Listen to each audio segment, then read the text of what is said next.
અડાજણ વિસ્તારની ઘટના મહિલાએ ડ્રાઈવર પર કર્યો હુમલો, એક બાદ એક ધડાધડ તમાચા ઝીંક્યા। અડાજણથી મોટા વરાછા જતી બસ ડ્રાઈવર સાથે બની ઘટના। સ્ટાર બજાર બ્રિજ ચડતા મહિલા થઈ હતી પસાર। મહિલાને બચાવવા જતા અચાનક બ્રેક મારવામાં આવી હતી।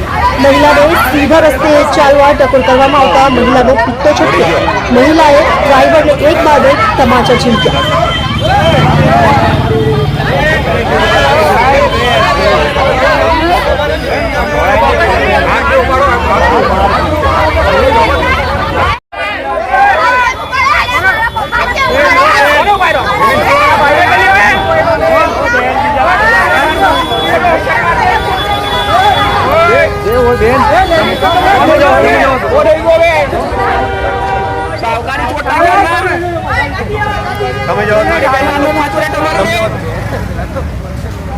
તમે